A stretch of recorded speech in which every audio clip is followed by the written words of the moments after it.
សួរបងប្អូនទាំងអស់គ្នាថ្ងៃនេះអូនអានសភៅរឿងនិទានសត្វស្វាឯកោតោះអានឥឡូវទៅ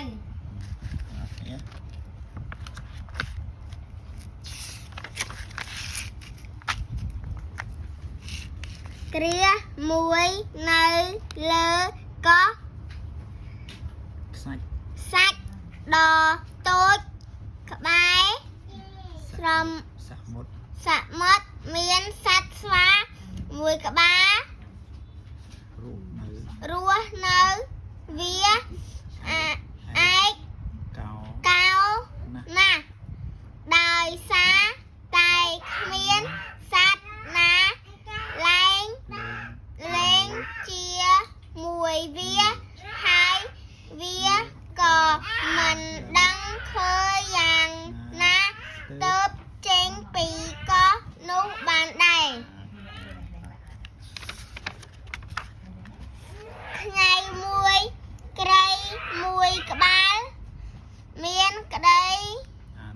អាណិតចំពោះសត្វចំពោះស្វាឯកោណាស់ហើយក៏បានប្រាប់ឲ្យធ្វើដំណើរតាមវាចូលទៅក្នុងព្រៃដ៏ធំដែលមានសត្វស្វាជាច្រើនរស់នៅទីនោះសត្វស្វានោះបានព្យាយាមហាយទឹកយ៉ាងខ្លាំងប៉ុន្តែវាមិនអាចធ្វើបាននៅថ្ងៃ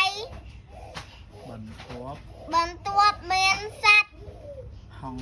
ហង្មួយក្បាលបានព្យាយាមបង្រៀនវាពីរបៀបហើរប៉ុន្តែបន្តិចក្រោយមកសត្វស្វា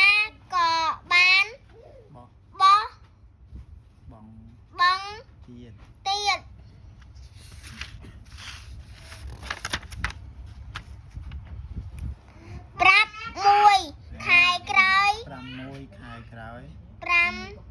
5 ខែក្រោយ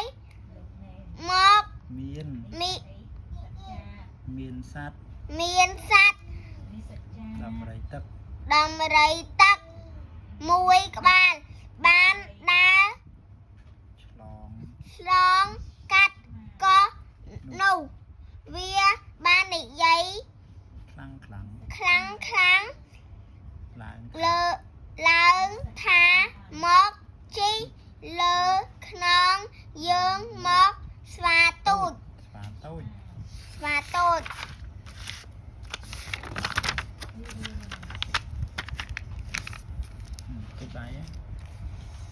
ខ្ញុំនឹងនាំឯងទៅកាន់ព្រៃធំសត្វដំរីទឹកបាន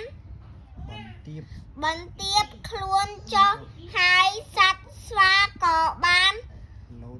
លោតឡើងលើខ្នងដំរីទឹកសត្វស្វាបានស្រែកលើ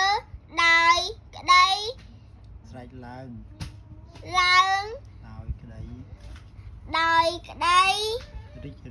រីករាយថាអស្ចារ្យណាស់ខ្ញុំលេងឯកោដូចមុនទៀតហើយ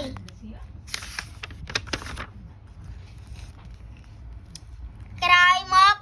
មិនបាន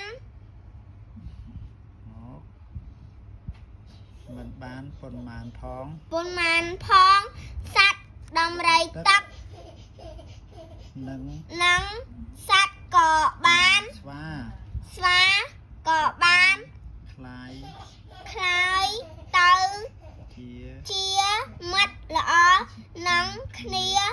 ហូតមក เราจับไหม ហើយ ขอบคุณ អីគុណចាប់រៀបរៀបបងប្អូនអ្នកទាំងអស់គ្នា บ๊ายบาย បាយបាយ